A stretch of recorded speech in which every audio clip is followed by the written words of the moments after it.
raza con mucho valor.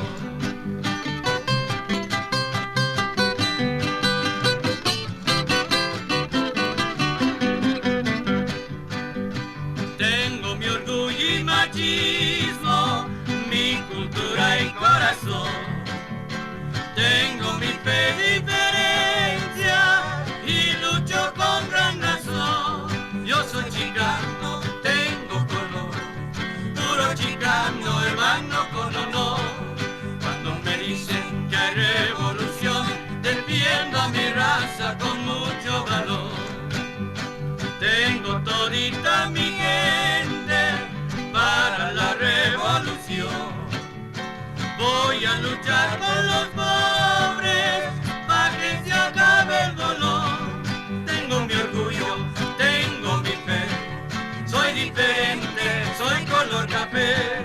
Tengo cultura, tengo corazón y no me lo quita a mí ningún cabrón.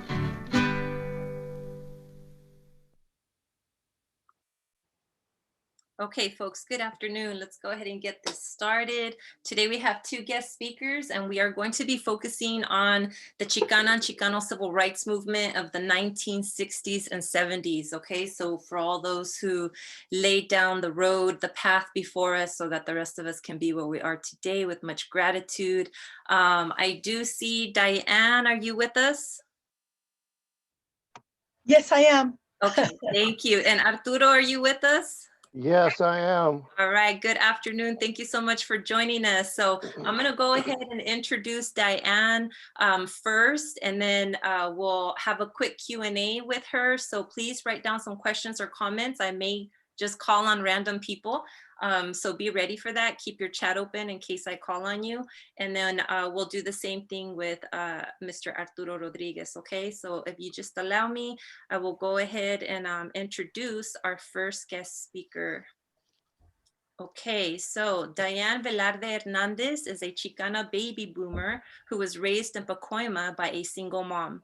She's a retired educator who taught at her alma mater, San Fernando High School, by choice for 33 and a half years. As an activist during the height of the Chicano civil rights movement, she was influenced by the Movimiento Grandes, who she met, including Cesar Chavez, Sal Castro, Jose Angel Gutierrez, Corky Gonzalez, and Reies Lopez Tijerina. Diane is a mom, wife, grandma, caregiver, a cancer survivor, a mental health advocate, a feminist, and a quilter. Diane, thank you so very much for being with us again. I'm gonna go ahead and hand this over to you. If you wanna share your screen, you can. I also have your pictures from last semester, so you just let me know. Okay, thank you. How do I see myself? Oh, you have to turn your camera on. Let's see. Where's my camera? See, these are the things that your students, it comes as a second nature to them, and for us, for me, anyways, it's like, what do I do? Even my 4-year-old granddaughter looks at me like, Grandma. It's buffering, or it's whatever it's doing. Anyway, I digressed. Good afternoon, everybody, and thank you, Profe, for having me back again. I am very humbled. I'm going to share my story with you and your students. I don't know that it's a completely unique story. I think it's there's a lot of commonalities to other people from my generation. And as the Profe said, I'm a baby boomer, and at the age of 6 is, I think, when I first became woke, if you will.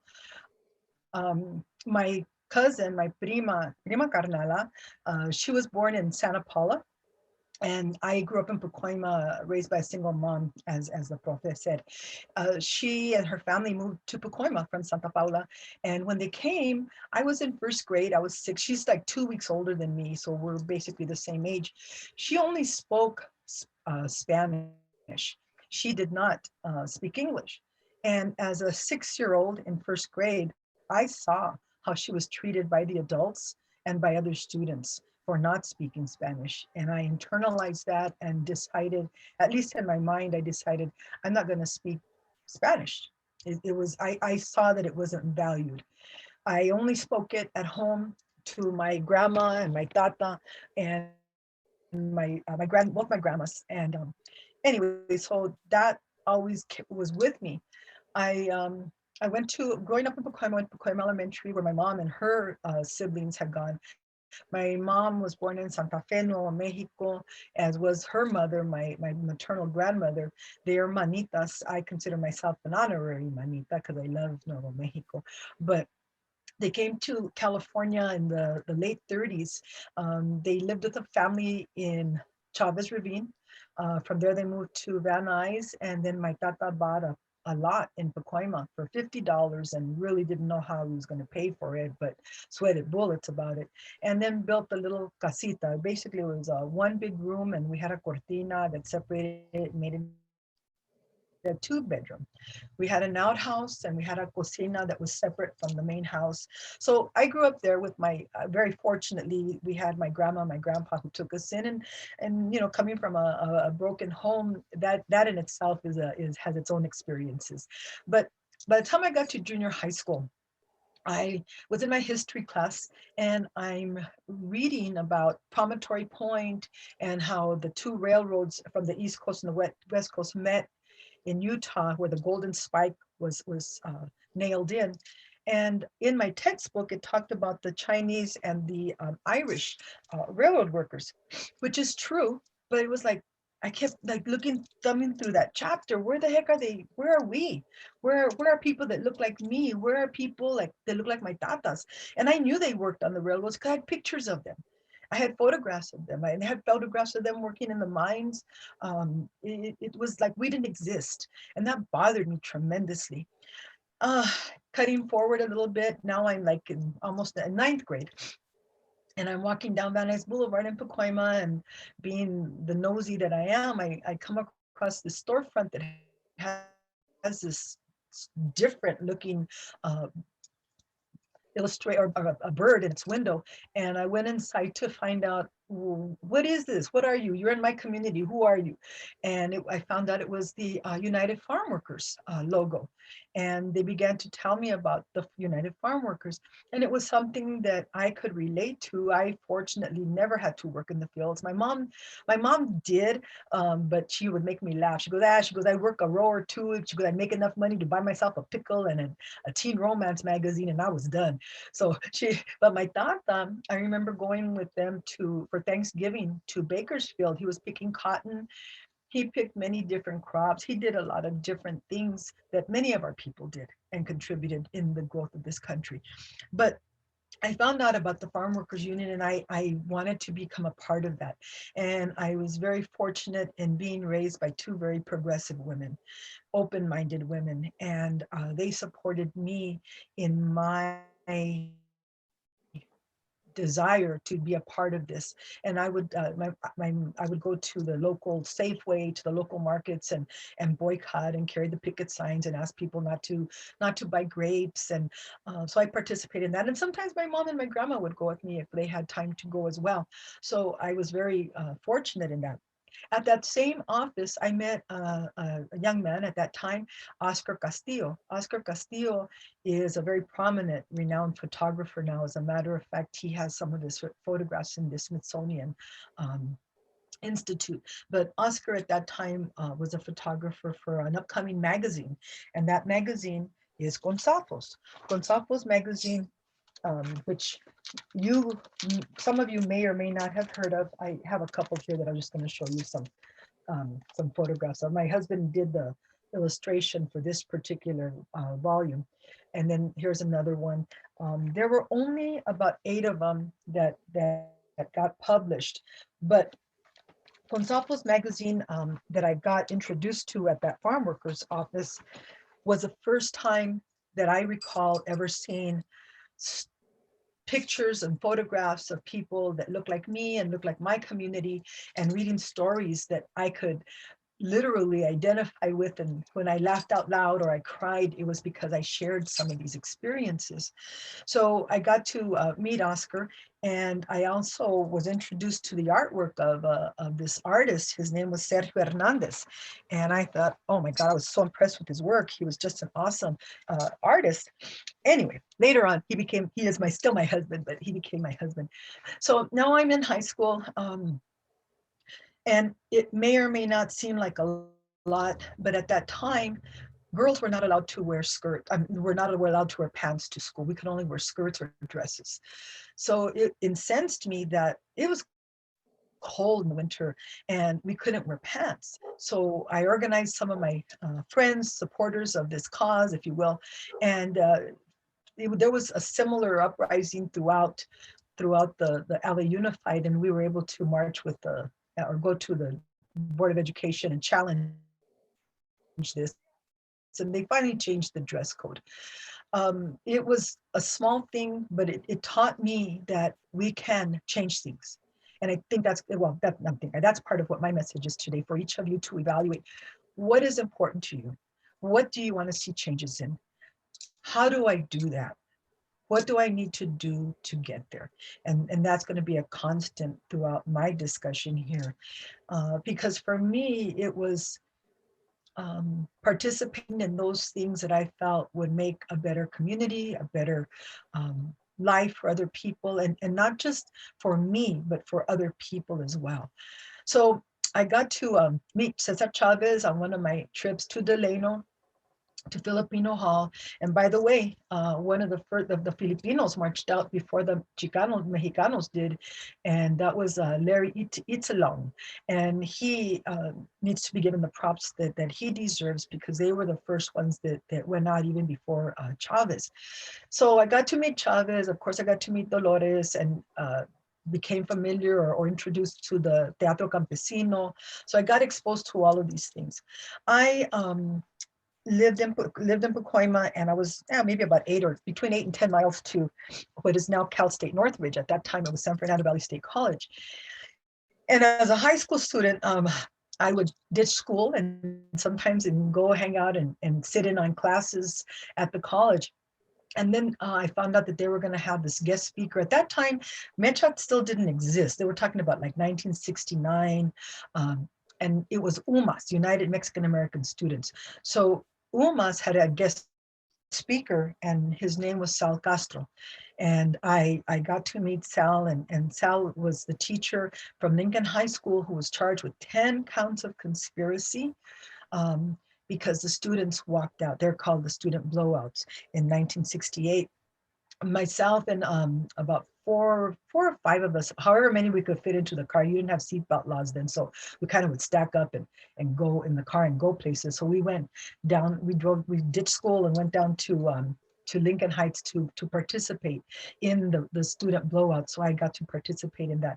Sal Castro, we became friends. As a matter of fact, I'm still friends with his widow, Charlotte. But he was an awesome man. He was only 34 at the time, and he was taken out of the classroom. He was put in, they did not convict him. He was charged, but he was never convicted of those conspiracy counts, fortunately. But they ostracized him. They basically, it was like putting him in a basement. They put him in charge of like audio, visual. And yes, somebody put up in the chat, he did pass away. He passed away, I think about 4, maybe 5 years ago. I lose track of time now with COVID. I can't believe today's the first day of March, but yes, he did pass away. Unfortunately, he had been ill. But he was an awesome, awesome man, very selfless, very dedicated to the community, very inspiring. So I got to meet him in 1968. Then I participated in a lot of different activities. I went to Cal State Northridge. Let me backtrack. At that time, LA Unified School District had 2 graduating classes a year. So when you went into the junior high school, you were an A7 or a B7. A9, B9, A9, A12, B12. And A was your first semester, B was the second semester. My class was the last graduating winter class. I graduated from San Fernando High School in winter of 1970. So in that last year, as I said, I had already participated with Sal Castro and the student walkout. Sal Castro, it still exists, but unfortunately due to the pandemic, they didn't have it last year. But it's the Chicano Youth Leadership Conference. You can look it up online. It's a Chicano Youth Leadership Conference. And you can look up the letters. It's the acronym for that. And you can learn all about it. And hopefully, I don't know that this year, but maybe next year they'll be back in business, because it was a weekend of total cultura. We were inundated with the music, with Sal would play Son de la Negra at 6 o'clock in the morning. That was revelry for us. Get up, and we'd blast Son de la Negra, and we'd wake up to that. And we had workshops, we had guest speakers, and they still do.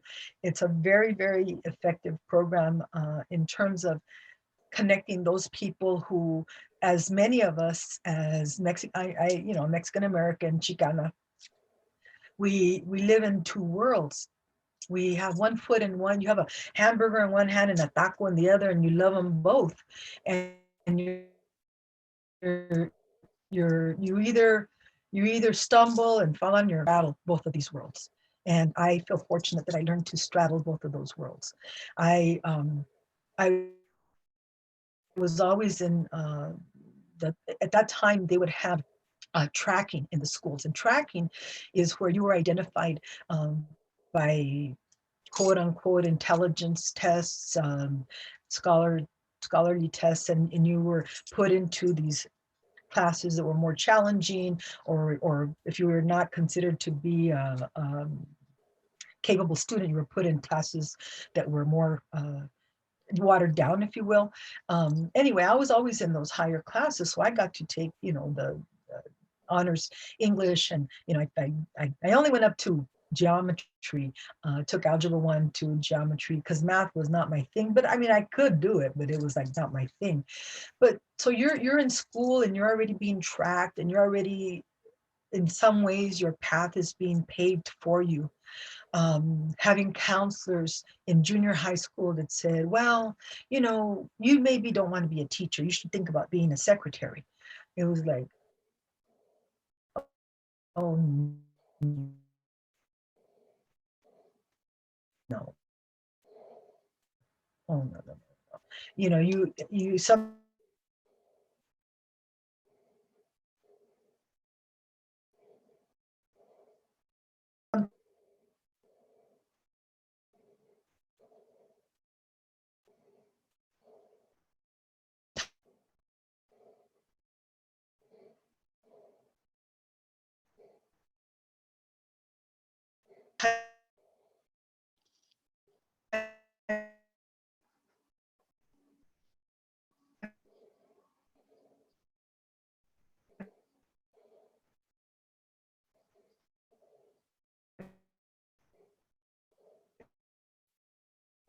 Diane, if you can hear me, oh no, I think we may have lost her.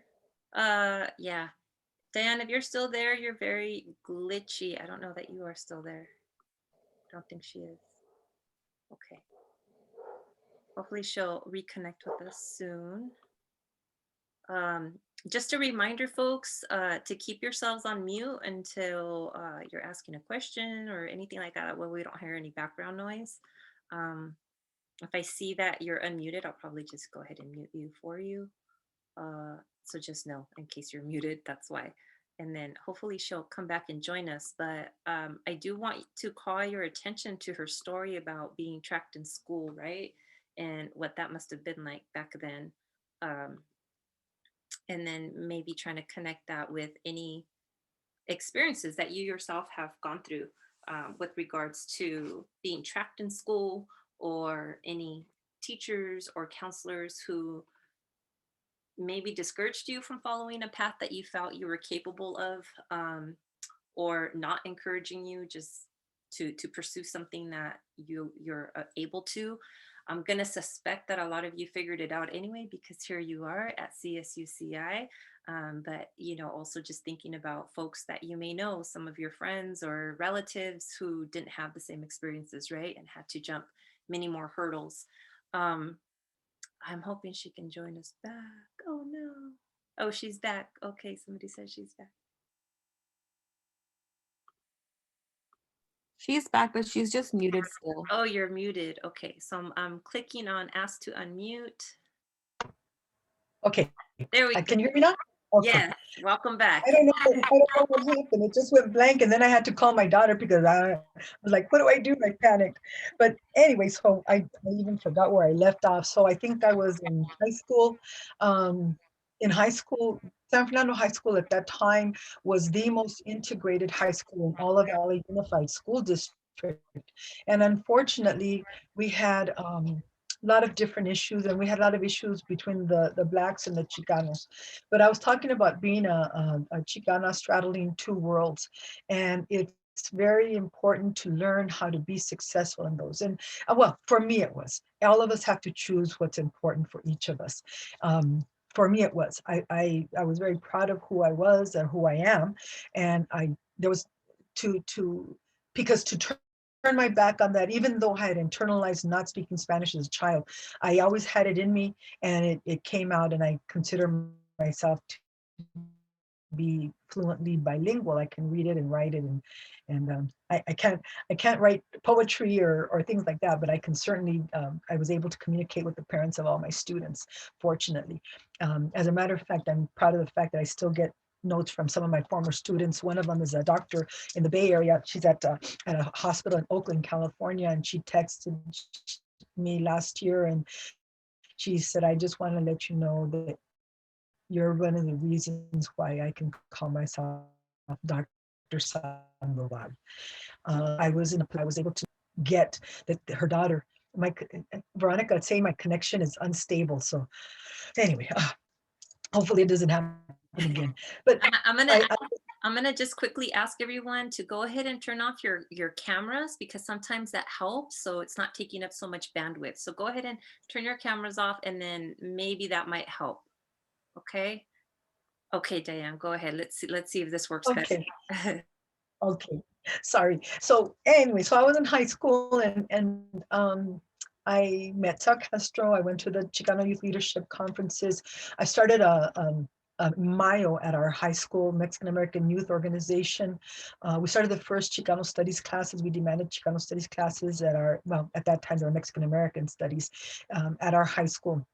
And the teacher who taught it didn't know jack about our history. So I wound up teaching the class. So I was, like 17 years old, 17 and a half. And I was doing the lesson plans. I had to make up the quizzes and the tests and all that stuff. So I got a lot of practice and preparation for being a teacher. So I met also Dr. Rudy Acuna, who is a renowned historian, and he's the one who started Chicano Studies in period, Chicano Studies at Cal State Northridge, which was then San Fernando Valley State College. And he was a big influence in my life, as well were many other people like Irene Tovar, who was the first Chicana to sit on the labor board in the state of California.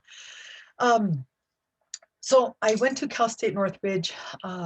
I became a part of the Teatro Campesino. I became a part of Teatro Aztlán, which was mimicking or in the footsteps of Teatro Campesino, which was the first street theater, if you will, and got to do a lot of cool things there. In the spring of I'm looking for my notes. In the spring of 19, let me see. So in March of 1970, I was already in college. I just started college. I went to the second Chicano Youth Leadership Conference in Denver, Colorado, and that's where I got to meet Rodolfo Corky Gonzalez, who was the author of the poem, basically the poem that tells our story, Yo Soy Joaquin. I also got to hear Reies Lopez Tijerina, as well as Jose Angel Gutierrez, the three of them, on stage at that Denver conference. And we met Latinos from all over the country, Puerto Ricanos from New York, part of the Young Lords, Chicanos from Texas, you name it, from all over the place. I didn't know we had Chicanos in Milwaukee, so I got to be exposed to that. And when I say these things, you have to remember, this is pre-cell phone, this is pre-internet, everything was done word of mouth. It was a very different communications time at that time. Those of you that don't know who Reies Lopez Tijerina is, I suggest you look him up. His struggle was to restore the New Mexico land grants. And there's a book that's called the Shootout at Courthouse in Tierra Maria. And he was very, very adamant about securing the rights to people and their property as had been guaranteed through the Treaty of Guadalupe Hidalgo. So I got to hear him speak as well. I participated in the Chicano moratorium. I'm going to share a photograph. This is me. I don't know if you can, if there's a glare on there, but that's me holding a banner that says Raza sí, guerra no. And we marched as a precursor to the main one that was going to be on August 29th. And so I participated in that. In 1972, Dr. Rudy Acuna arranged for me to have independent studies, and I got to go to Crystal City, Texas. That's me in the bottom right corner, the dark top. Yeah, that's me. That was where we were marching on the Board of Education to reinstate Sal Castro in his teaching job because he had been put out of the classroom. It's interesting how they try to get rid of people they feel are dangerous. And by dangerous, I mean, they influence people's minds, influence kids. Oh, that's me, yeah. And anyway, so that was in 1972. I got to go to Crystal City, Raza Unida Party, and Jose Angel Gutierrez, and it was a grassroots effort to try to elect the first Chicano governor of Texas. They ran Ramsey Muñiz. They lost, but they ran him, and it was a very, very educational experience to participate in that. And the power of educating people, of getting people informed. You know, we live in a scary time. I did not watch, but I heard all the sound bites from the CPAC convention yesterday, and it's very scary when you hear these people who believe in the lies that are being told. And that's why it's so important. I became a high school teacher. I was very fortunate. I'm a Chicano studies major, a proud Chicano studies major. I wanted to be a teacher. I always wanted to be a teacher. And in my last year, we brought, that was Crusade for Justice. That was in Colorado. Anyway, that was in Denver. It was snowing. Of course, a girl from California didn't have snow boots, so my feet were always cold. And that's me with the teatro. I would sing with the conjunto, and we'd have a lot of fun educating through music and through the teatro.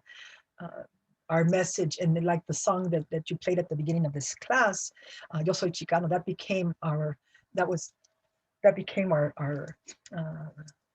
trying to think of the word, not our theme song, but that was our call to arms.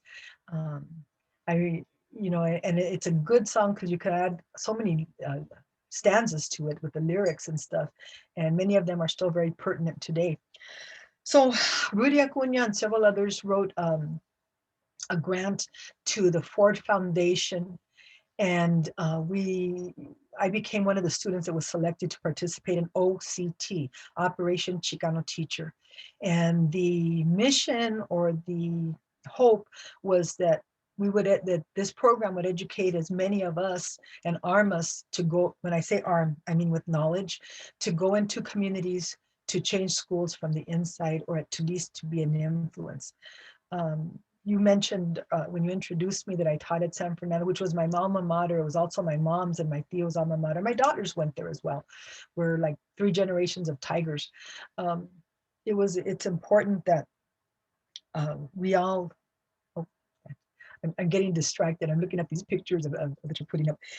So I became one of there's Chavez. We brought Cesar Chavez to our high school, and I was fortunate enough to be the mistress of ceremonies at that. We brought as many influential speakers, people that could give information and pride to our students. And they weren't just Chicanos. We had Roy Benavides, who was a Chicano. He was a Congressional Medal of Honor recipient. He's deceased now. He wrote the book, The 3 Battles of Roy Benavides. He was born in Texas, and he talks about his battles with racism and coming back after having served and being a Congressional Medal of Honor recipient and still being discriminated against when he came back home.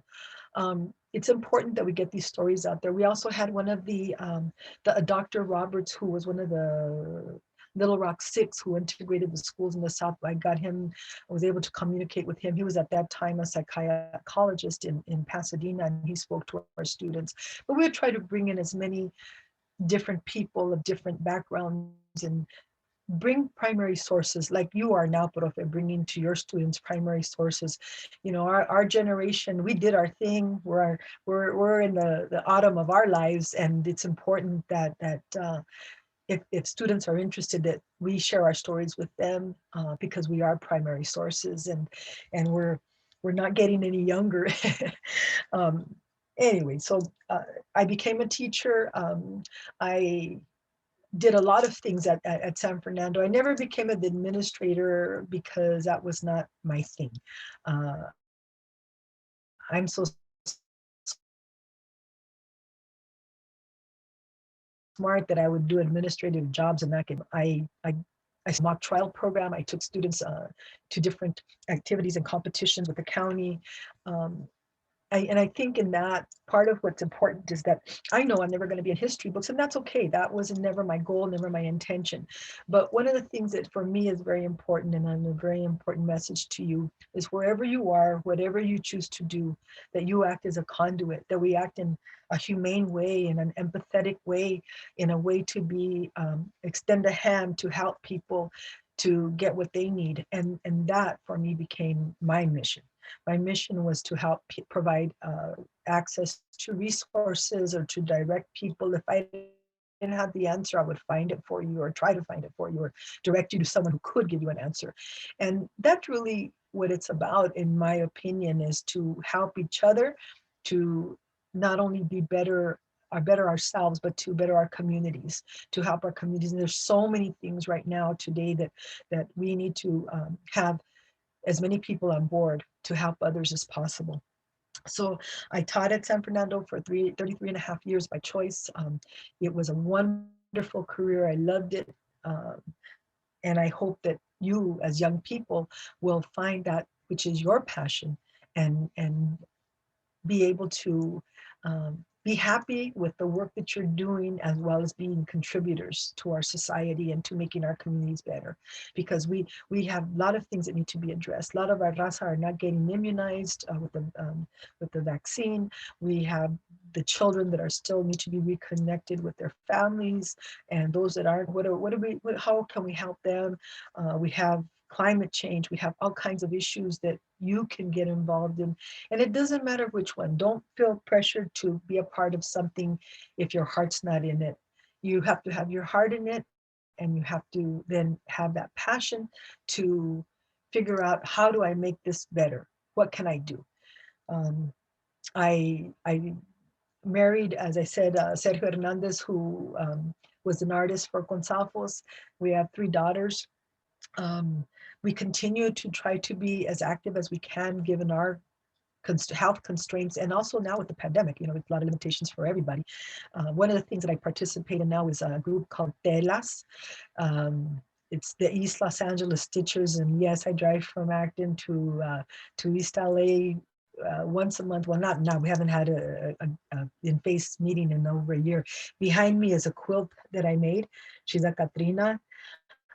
And we have philanthropy things that we do, like the current one is making teddy bears to give to some of the different sheriff organizations for children who are in crisis, because when they come in, they're scared. And so the purpose is to give them teddy bears that they can keep and they can cuddle on their own. Last year we had a program where we made purses for girls in South Africa. These purses are over crossbody, because a lot of the girls in Africa, the young girls, don't go to school, because when they're on their period, they don't have access to sanitary napkins and personal, and so we made, like, our group alone, and not just our group, but other groups throughout the country made purses. Our group made 300 of them. Our group has made blankets for White Memorial Hospital. We do a lot of philanthropy, things like that. At this point in my life, it's very difficult to, one of my friends wanted me to go march on the board. I said, girl, I can't be marching on the board. I have to know where the next bathroom is. These are the realities of getting old. But my heart is still in helping others. I'm trying to think if I think I basically covered the main points. If you want to open it up to questions, because I know we lost some time when I went offline. Yes, thank you so much, Diane, for sharing your story. And I just want to personally thank you for the many, many years of all the work that you and Sergio, your husband Sergio, have put in since before anybody else, you know, my students, before my students were born, and even before I was born, you know, that's how long this struggle has been going on. And then even before that, you know, so, and it's unfortunate that you're not in history books, because you absolutely should be. And I think that one day you will be, because we need more women to be represented in our history books. And so it's herstory, right? Not just history. But I just want to just show that appreciation, because without people like you and you specifically and Sergio specifically, I wouldn't be where I am today. I know that for a fact. I wouldn't have been able to major in Chicano studies. You know, I have 2 degrees in that. I wouldn't be able to teach Chicano studies. These students wouldn't be able to take this class. None of this would be possible without you and Sergio and people like you. So just much love and respect to you and your familia. So I just want to make sure that we take time to appreciate that. And I know that there are students who have questions. So I'm going to go ahead and call on Jasmine if you have a question. Yeah, so I know you were involved in a lot of things, but is there anything you recommend doing now, like with the whole pandemic, because we can't really do things in person or be in large groups? Well, I hadn't really thought about that. I'll need to think about that. I can't off the top of my head. The only thing I can think about is like fundraising online, but even that's a challenge because people are hurting. People are you know, there's not a lot of people have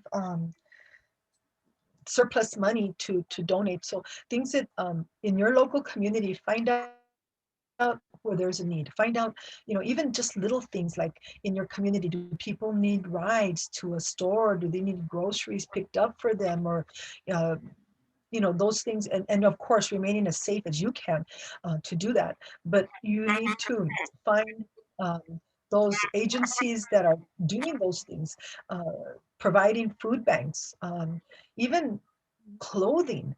So many people, especially this has been a particularly, I'm not sure about your community, but it's been a particularly cold season. Winter, it's almost over now, but it was cold. And a lot of these people that are, that don't have homes anymore, they're living, either they're homeless or they're living in their cars or their trailers, or, you know, just trying to make ends meet and get through it. So I'm not really answering your question. I'm not trying to evade it. I just don't have a specific go-to for you. But what I will do is I'll look into it and I'll get back to the prof if I hear anything that you can share with me. Yeah, and right now, just to add to that, whatever we can do online, just like what we're doing even with this class and our collective agency of recording these sessions and then making them available to the public, right? Like, you know, so think creatively that way, that there's a lot of ways that we can make an impact online, virtually. But I think that the consejos that Diane is giving us, as far as like really investigating what are the things that are affecting your immediate local community, and then trying to find ways to get involved to help. So I would definitely do that, because you got to start from the inside out, right? You got to start with yourself, your family, your local community, and then expand from there. So thank you for sharing that. And then Yaelin, you want to go ahead and ask your question? So my question was just about, like, how did you find out of all these marches that were going on? Good question, because as I said, we're pre-cell phone, pre-internet generation, and it was word of mouth. It was word of mouth, and that was how we did it. You know, the flyers, you would run off on them. You don't even know what mimeograph machines are, but we have mimeograph machines, and because we didn't have Xerox machines in those days, and make copies of these flyers, and that's how we would find out, word of mouth. Are there any other questions out there? Before we move on to our next guest speaker, I want to make sure we have time for him. But if there are other questions, please go ahead and ask. I, Go ahead. I just have a question. I went to Lincoln High School myself. Oh, sorry. I'm sorry. Can you hear me? I could barely. I went to Lincoln High School myself, and I met Sal Castro. Ah, Yeah, and it's like he was like a really cool teacher. yes. What do you remember about him that stayed with you? Well, once I got in trouble. Oh wait, who, me or her? No, go ahead. I don't know who the question was directed to. Go ahead, Maddie. Go ahead. For the student, yes, I think it was Joanna. Okay, yeah. Well, I once got in trouble, and I got scared because they were gonna call my parents. And he was the one who said, I'm not gonna call no one, but go back to class. Just be good next time. Like, I don't know, he was really cool with the students. Yeah. And I think, like, just to speak to that and put it into context, right, is that he understood the importance of having empathy for students, right, and not being so punitive, because once they get in trouble or they go to the office, then it's this punitive way of dealing with the situation, which doesn't really resolve anything except, you know, oftentimes putting kids on a school to prison pipeline, right, because it's punitive, like being punished, instead of having some empathy and building relationships, right, and like uplifting our students so that they can be on a better path instead of just punishing them, right? So that's a really good example, and those are things that more educators need to do. So I'm glad that you had that run-in with him to be able to experience his empathy, right, and just trying to connect with you in that way. And then I think that Ricardo, you had a question. Yeah, I had a question. Just going back a little earlier, I think it was mentioned that she had some grandparents that worked in railroads. Sorry if there's a little echo in the background. Do you know of any books or any like authors that have explored more about that topic? Because I'd like to learn more about the contribution of Latinos on those projects, just because they're like not as so represented in contemporary textbooks that we get in like public schools, just because I'm not really aware of that. Not one in particular. What I would recommend is an older book by Carrie McWilliams, and I'm sorry, and it's potential spam. Carrie McWilliams wrote this book, North from Mexico, and he did an excellent job of documenting a lot of those things that happened back in the 30s and the 40s. And there might be a chapter on the railroad workers. I'm not real sure, but that's an excellent resource. Again, I will try to look through the book and see if it has specifically, and I'll let the profe know that has some information there, but off the top of my head, I can't think of one that highlights the railroad workers from that era, as well as even the miners from that era. Yeah, neither can I. And my own father used to work on the railroads too, and I haven't seen anything written about that. And then there's one last question for you, Diane. Somebody's asking, what year did you begin teaching at San Fernando High School? Because their dad was a student there during the late 70s or early 80s. I started teaching, well, I graduated in 70 from high school.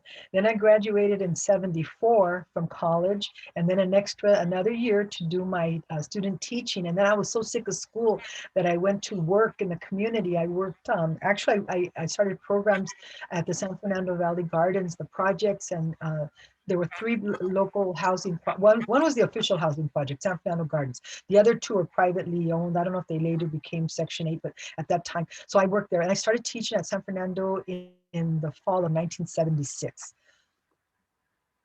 Okay, gotcha. Thank you. Let's see. Okay, thank you. Okay. Okay, can I just throw one more thing in there before we go on? I would strongly urge you to go online. Facebook has my brother is a cameraman for CBS, and actually I'm going to brag about him. He has like 14 Emmys that he was awarded. Wow. But he has been documenting the creation of this magazine, Consafos. So if you go on Facebook, go to Consafos, Reflections of Life in the Barrio, and you can see the documentary. And it is, you can see the trailer anyway. And I think he has it for like, you can rent it for like $2.99 or you can buy it.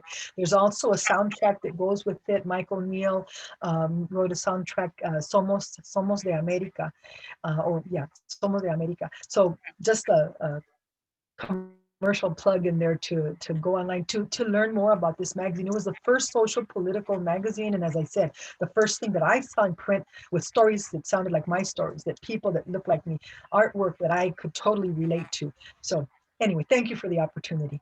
Thank you so much for being with us, Diane. You're welcome to stay with us if you want, and if you need a break or you have other things to do, you're welcome to take that time for yourself too. It's totally up to you. Of course, we'd love to. Thank you. I'm going to stay on for a while, but I will mute myself. Thank you. Perfect. Thank you. Thank you. And as you can all see, right? So Diana's giving all these examples of how we as a people are many times disenfranchised from media outlets, right? Where we have to create our own magazines. We have to create our own newspapers. We have to create our own documentaries. We have to create our own everything. And so that's just what needs to happen. So I'm glad that you gave so many examples, and congratulations to your brother. Congratulations to your husband, Sergio, again, for the Consafos magazine. I had the fortunate experience of meeting both of you at CSU Channel Islands years ago, and I was able to see some of those magazines like right in front of me in the flesh. So that was pretty awesome. Okay, y'all, so we're gonna keep it moving, and I'm gonna introduce our next guest speaker, who is Arturo Rodriguez. And Arturo Rodriguez is a Chicano Zacateco who was born and lives in Denver, Colorado, which he likes to call Colorazlan. He has a BA and a master's in education, and also an ABD with an emphasis in Chicano history, Chicano education, Chicano studies. He's been a longtime activist, including being with the United Mexican American Students Association at the University of Colorado in Boulder in 1968. He was a lead organizer for Denver's La Raza Park Legacy Project from 1970 to now 2021. That's a long commitment. So renaming, and then also being part of renaming Denver's Columbus Park to La Raza Park, which was a 50-year struggle. And there are so many other things on his bio, but I'm gonna keep it there short and simple so that we can give him more time to share his story with us. But just know that Arturo Rodriguez, like Diane, has been in the movement for a really long time. And we thank you for your dedication as well, Arturo. If you can please go ahead and unmute yourself so that you can share your story with us.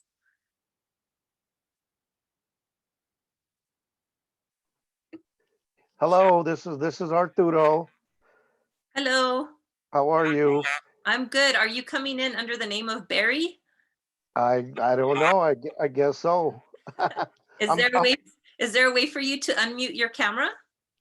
Would you be okay with that? Oh, there you are. Beautiful. There I am, and I want to take a second here, first of all, to congratulate the profe on your class. You are a living dream for Chicano studies. I left the classroom 2016. You brought the classroom back to me. When I saw that you were doing this, I said, oh, this is cool. I have time. Not that I have a lot of time, but I said, I'm going to check this out. So once I went online and I saw it, I said, third generation, fourth generation Chicano studies. She's doing what we need. So I started to call the old profes from the first generation, from San Diego State and up and down the coast, Denver and so forth. I said, you got to check this out. This mujer is right on point, right on target. You don't have to die to live this dream. You need to go back on and relearn it, rethink it, and get involved.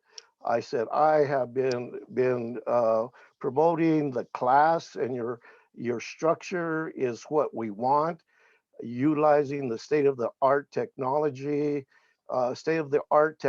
like Diane. And I wanted to tell Diane, thank you so much for your experience at the youth conference, because I was there. Like hundreds of youth.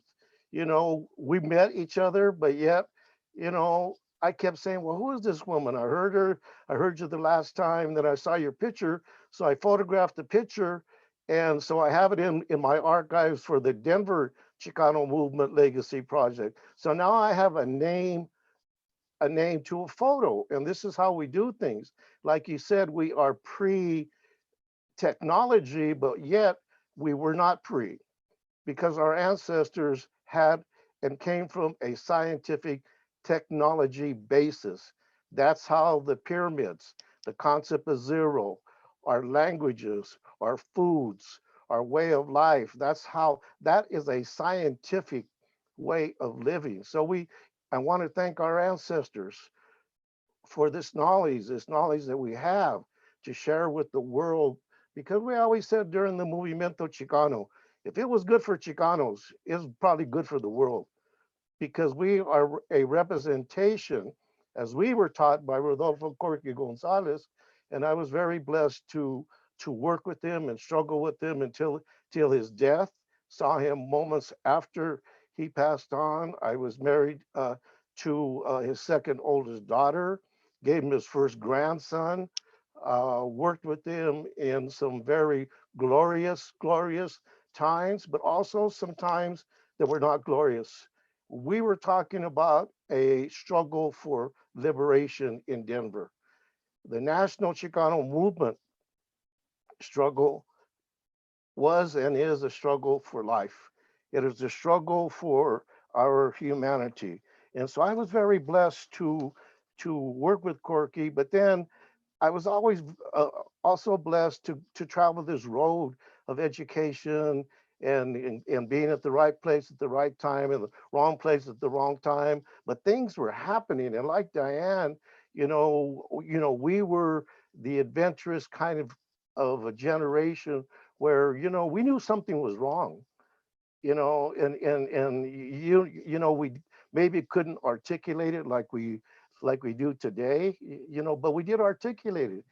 And so, Diane, I want to thank you for your historia, your journey. Continue to do that. Very nice to see you again. I am also an anciano, 8 grandchildren, and I am also, like you, involved in the community. On Tuesdays, I deliver 21 boxes of fresh vegetable to activist ancianos that we forget. We assume that they're doing okay. Well, I found a program in the barrio, and I said, you know what? We don't need canned foods. We need vegetables. So we wrote a grant, and we were able to get funded a fresh vegetable box that cost about $25 a box. And so I said, give me 20 to 25. And this was my way of going back and saying, aquí está, gracias. This is for you, reconnecting. How are you doing? The sad case about that is that two of the ancianos came down with COVID, and they're both survivor activists because they had the human spirit. They had that human spirit to live, because our ancestors also faced the pandemic, the Black Plague, the smallpox, you name it, the disease that comes from being colonized, the mental health disease. We have survived that. We are people of the sun. So to the profe, I wanted to thank you for appropriately making me smile and sing this afternoon, Yo Soy Chicano. That version was by Los Alvarados from Denver, Colorado, the Crusade for Justice, who that became our national anthem, especially the ending with Y no se lo quita a mí ni un cabrón. Yo soy Chicano. And so that was very appropriate for me. That brought me right back to where I needed to be and where I like to be. So reflecting on the topic for today is huge. It is huge. It is impossible to cover this topic in the amount of time. This is only a beginning. I challenge everyone to continue to learn, relearn, rediscover, talk to especially your anciano activists, that were involved, get their story. There are more academic books right now written on the Movimiento Chicano. There's a new one coming out rewriting the Chicano movement, and that's going to be a live webinar. Go online and listen to these people. But remember, those of us that were involved, like Diane, you may not be in the history books, but you are in my history book. I am not in the history book, and people say, I have a nickname, Bones. And they say, Bones, when are you going to write your story? I've been working on 4 books for 50 years. I says, if I had time to write, I'm organizing, I'm doing this, I'm doing that. I have another 100 years, 100 years to live. I've got a lot of things I got to do besides just write. Pero Diane, you will be recognized. I guarantee you. And it's important not only women, but to have that diversity, because the movement meant so many different things to so many different people, because as a cosmic people, as the people that come from the indigenous that spreads around the world. Corky used to tell us we're the most beautiful people of the world because we make up the entire globe of the world. Asian, African, Spanish, European, Native. Mexicans are the largest Native nation in the United States. And in Mexico, it's huge. It is huge, our indigenous. So some of the basic thoughts I had when I was honored to speak to you today was looking at the Movimiento Chicano, the Chicano movement as la cultura cura. Because one of the things that we were caught up in during the 60s was survival. We were anxious. We had ganas. We didn't have a large population.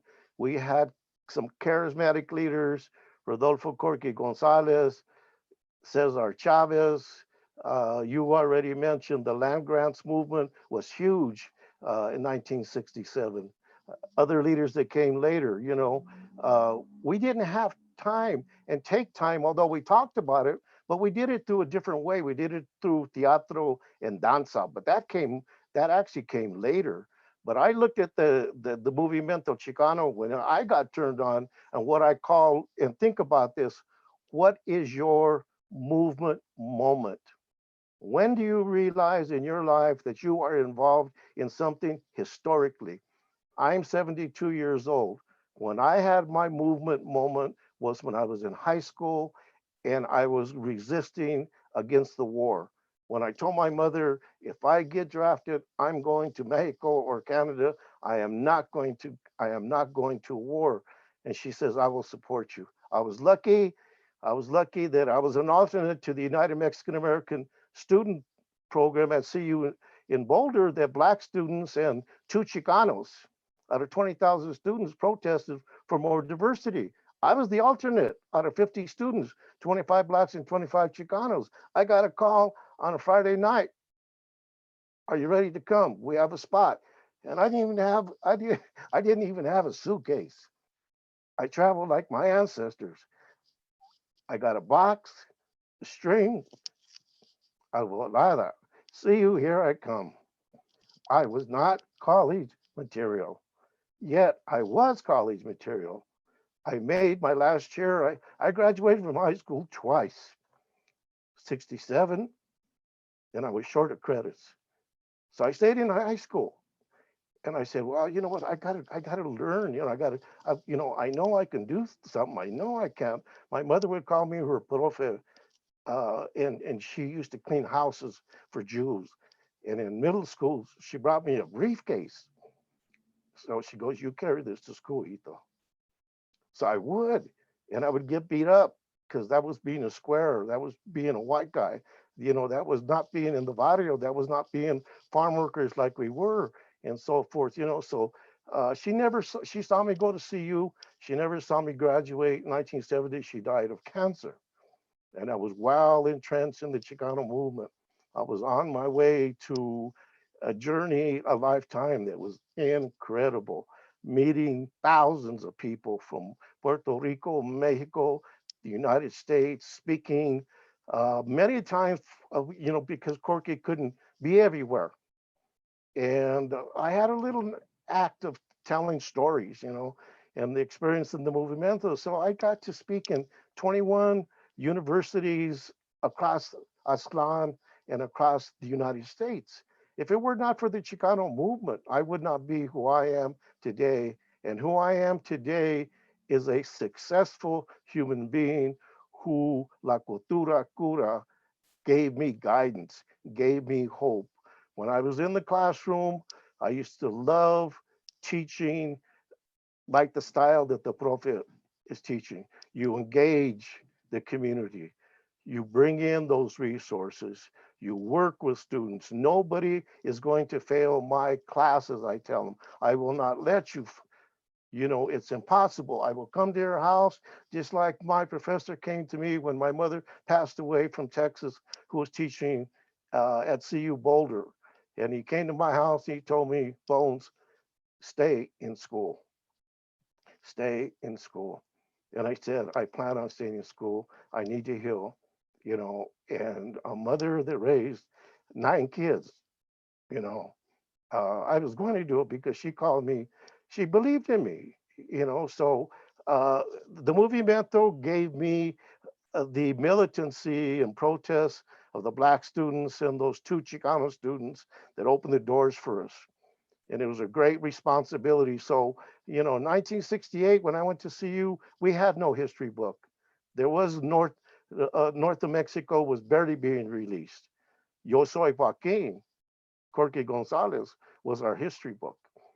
And I was also very fortunate to grow up in Denver, and his personality, his leadership, involved in the Democratic Party, going on to be involved in the Movimiento, working with Martin Luther King, the Poor People's Campaign in '68, which I think is a cornerstone for the Movimiento, because in 1968, at the Poor People's Campaign, when Chicanos from the Southwest traveled to Washington, D.C., and lived together for over a month and a half, we got to meet one another. Carlos Montes met Corky Gonzalez, other people from San Jose, the Black Berets, New Mexicans, Texans, and so forth. Cesar Chavez did not go to the Poor People's Campaign.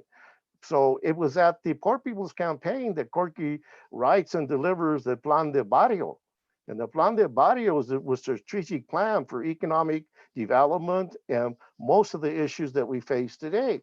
And I'm glad that, Diane, that you brought out some of those issues that we have to take care of today. I tell people in the Movimiento today, young Black Berets and Brown Berets that are still organizing in Denver and Colorado. By the way, we have a strong leadership of Brown Berets that are coming from Califas that are women.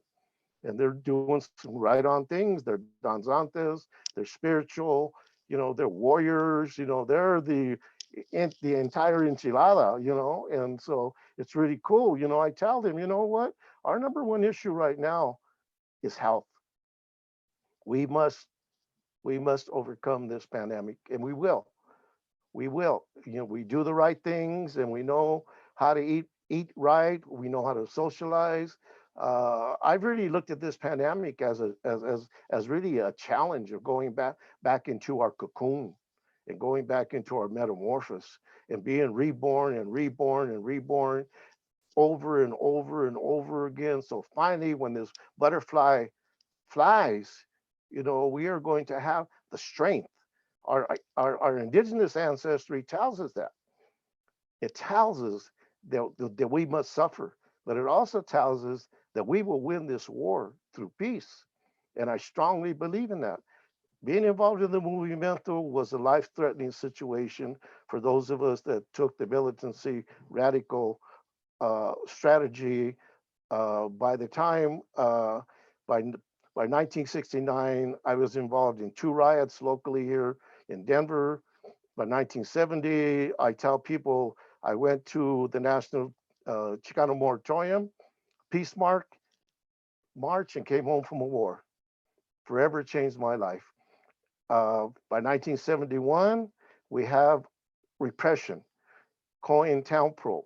The government is now destroying movements, social political movements. They already killed Martin Luther King. They already killed Malcolm X. They already killed Fred Hampton.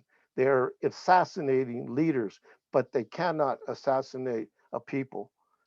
They forgot that we are semillas and that we will continue to grow. So for those of us that really struggled and faced, the hardships of not being able to get jobs, not being able to walk in safety, having to pull security for our families, our loved ones, the Crusade for Justice, Juan Gomez Quinones, before he passed on, stated in a public forum that the Crusade for Justice was the most prominent Chicano movement organization west of the Mississippi.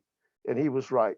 Not only because I was a member of the Crusade for Justice, on the board of directors, a founding teacher of the Escuela, administrator of the college, but also a fierce militant of peace. We never marched to destroy property. We never protested in anger. We protested very schooled, very educated.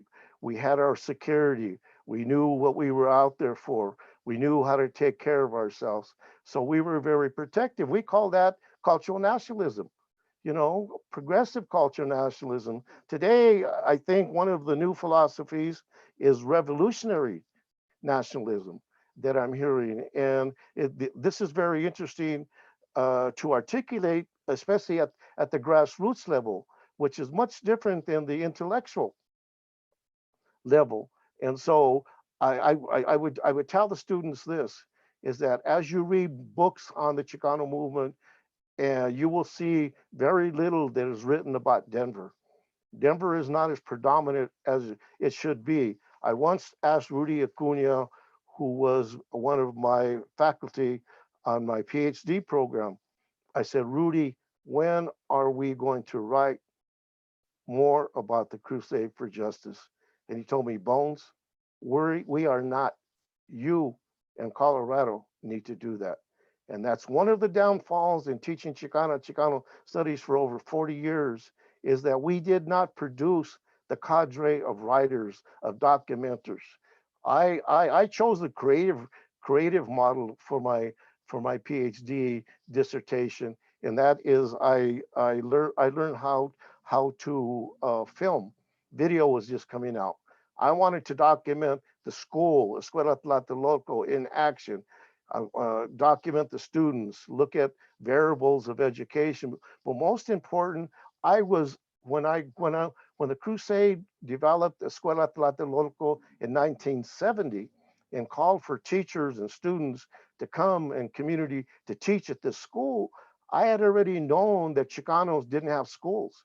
I already knew that Blacks had higher education systems, over 40 Black colleges and universities. So I'm saying, here I am at CU, and I'm going, well, where's our colleges? Why haven't we done this as a people? Yet in Colorado history for education equality, 1913, Lovato becomes the first desegregation case in the United States. Mendez, if you read education in history, Mendez is given that particular honor, which did happen. But 1913, Southern Colorado Mexicans, first generation Mexicans, challenged the Alamosa School District historical case. So we have had a foundation of resistance here in Colorado, and we will continue to. The Movimiento in Colorado and Denver is alive and well. We have grassroots organizations. We don't have a charismatic leader. We have charismatic leaders, where we have a democracy of a leadership. We're not under an umbrella of one organization. The Crusade for Justice had a tremendous affiliation with third world peoples, Blacks Native Americans, poor whites in Kentucky. Actually, this is very interesting. It's 1968, the Poor People's Campaign. Corky meets the Appalachian white leadership, and they had started a school, summer schools, to teach Appalachian history. Now, the only thing I know about Appalachian was what I saw on TV, and that was the Beverly Hillbillies. You know, that stereotype. Lo and behold, Corky learns about the Highlander Education Project. And in 1968, when he came back from DC, 68, 69, he opened up a freedom school, a liberation school for Chicano studies. By 1972, Corky would be sending me to Kentucky to lecture and teach for 6 months. I said, Corky, I do not want to go to the hillbillies. I want to teach Chicano studies here in Denver. No, you're going to go. You're the most qualified person. There I went. One of the richest experience I had ever had in my life. It's ingrained in me how similar we were as a people. And today, there's history books on that particular movement. And I encourage students to reach out and look at the other groups of people that we were connected to through the Poor People's Campaign. If I can, we're almost at time, and I wish we I had know. more time. I wish we had more time. This always happens. But I do have okay. a couple students that want to ask questions, so I want to at least use the last couple of minutes we have for that. Sure, let's do it. All right. Who wants to ask their question first? We have either Cameron, Maria, or Alexis. Oh, Alexis chimed in. So I'm going to read it for him because he has a lot of noise in his background. So when was the first time you thought to yourself that you wanted to stand up for what you believed in? What was that first time? It was in high school, and it was against the war. When I started to realize a neighbor of mine had come back, had been killed in Vietnam. Okay. All right. That Vietnam War, that I think that was Nice. catapulting for many, many Chicanas and Chicanos during that time. Right. So it makes sense. Right. And then Cameron, Brittany, go ahead and type your question. And then Cameron is asking, through your history within these movements, what progress have you witnessed and what needs the most work? And it's in the chat if you want to reread that. That's a great question. I actually wrote up a list of questions of what is the movement, what are philosophies, what are the organizations, what are what are some gains in 50 years, what have we achieved, and I think probably the most predominant thing that we have achieved is a sense of peoplehood, a people of being raza, of being Chicano, of being Mexicano, of being indigenous. 50 years ago, we did not have, 51, quote, million Latinos. Our population was much smaller, and so I think that whole sense of cultura, that whole sense of that we have a place in the world that we contribute to the world on the basis of politics. Yes, we're electing more people to local offices, state offices. Colorado right now, we have the largest delegation of elected officials, but that comes from La Raza Unida party. We had, at one time in Colorado, we had 2 alternative political parties. So that comes from that. And so education, yes, we're making great strides, but we're not really making great strides. We are still in an assimilation mode. We are not totally decolonized.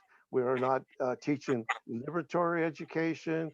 And most of all, if any damn thing, it's our food. The United States loves tortilla chips. They love nachos. They love enchiladas and all that other cosa. I don't even know what they're eating. So I think our whole comida, of how we're feeding people, and then with our farm workers actually picking those crops, yeah, we're eating healthier food because our people are out there picking those crops. Thank you for that. One more question. Brittany has her hand up. She's anxious to ask a question. Brittany, the mic is yours. Uh-oh.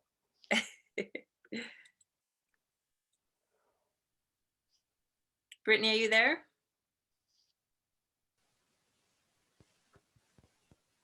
Oh, I don't know what happened with Brittany, but we can't hear you.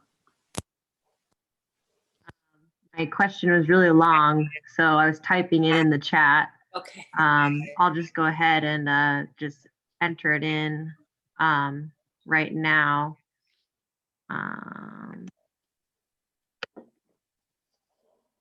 Yeah, you could just go ahead and ask it too. It's all good.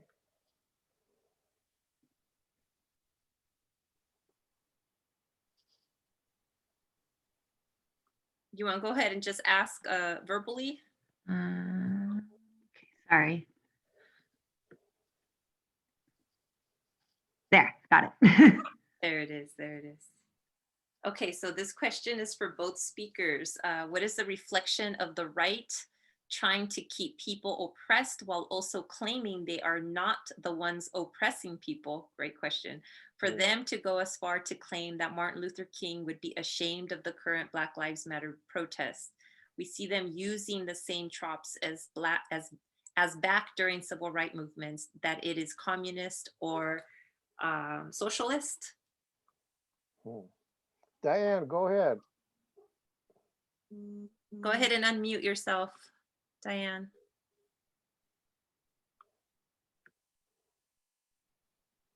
I'm sorry, I was rereading the question just to make sure I understood.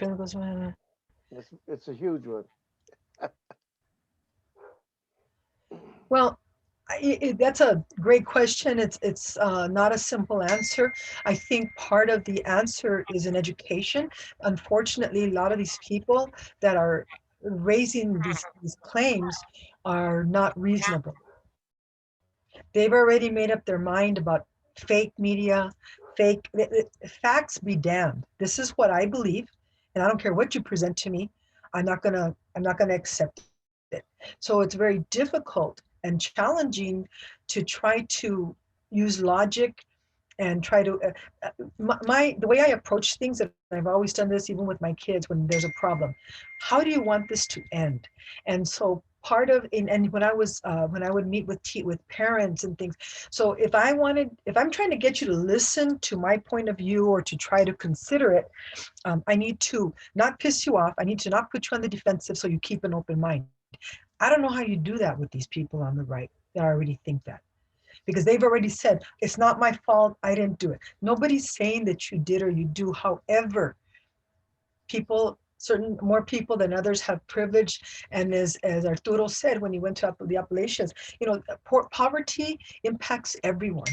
And until you understand this and accept it, it's hard to reason with people. And so that for me becomes the biggest obstacle, is how do you educate people who are not willing to open their minds or listen to another side? That's for me the biggest challenge, and one of the biggest barriers that we have right now, because people have made up their minds and they're not going to even open or consider what you're saying. And so I don't know that answers your question, but using words like it's communism or socialism, those are red baiting words, and they people don't even understand what those words mean. What do they mean to them? They're talking about somebody in my community. She's not a personal friend, but she's in the Nextdoor app. She's very, very adamant about not being for socialism. Yet she has a special needs child who gets special services through the state because her daughter's being accommodated. Excuse me, that smells like socialism to me, but it's putting these words out there that put fear in people, and that it's all about educating people, but you have to get them to open their minds, and that's the challenge. That is the challenge, getting people to sit down, have conversations. And I may not agree with you, however, I will listen to you, but I also want to be able to know that you are going to listen to me, and we can exchange ideas. We don't have that anymore. We don't do that enough. And you have people on extremes that are pointing fingers and don't want to. They say they want change, or they want to see a change, but yet they really don't. I only want change if you're going to do it my way. So. Absolutely. And I'm going to encourage all of you to watch on Netflix a documentary called Social Dilemma. And it really does talk about how right now, because of social media, like we're at extreme opposites, and how people are being fed all this information through social media and like believe it with everything that they have, right? And so we don't even know what's true anymore. So that's the complicated part of this. Yeah. And then Arturo, I do want to give you an opportunity to answer this question. If you can do it like super quickly, just because we're over time. And I do have to check into another meeting at 3 o'clock. But we really want to hear from you. So what is your spin to this? It's a very valuable question, and it cannot be answered in the amount of time. But I will say this, that the far right is practicing white supremacy. And white supremacy is a negative value. It has no place in humanity.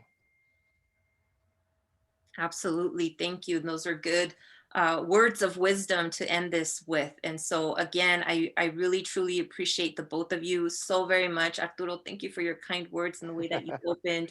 That's just beautiful. And I'm truly, truly humbled to share this space with both of you and to learn from both of you. And I will be a lifelong learner, and students, I hope that you are committed to being lifelong learners and committed also to humanity, right? And to healing the wounds that that exist in this country. And in order to heal those wounds, we have to first have the courage to recognize that they're there and have conversations about them instead of just sweeping them under the rug, because look where it's gotten us, right? So it's all about education. It's all about liberatory education, like Arturo likes to point out, right? To liberate the truth, liberate who we are, liberate the history, so that we can begin the healing process. So again, I appreciate both of you very much, con todo corazón. Students, if you can please unmute yourselves and give your thanks and your goodbyes to these two wonderful human beings. Thank you. Thank you both for your Thank time. you. Thank you. Thank you guys. Bye. Thank you. Thank you. Thank you. Abrazos. Absolutely. Oh. Oh.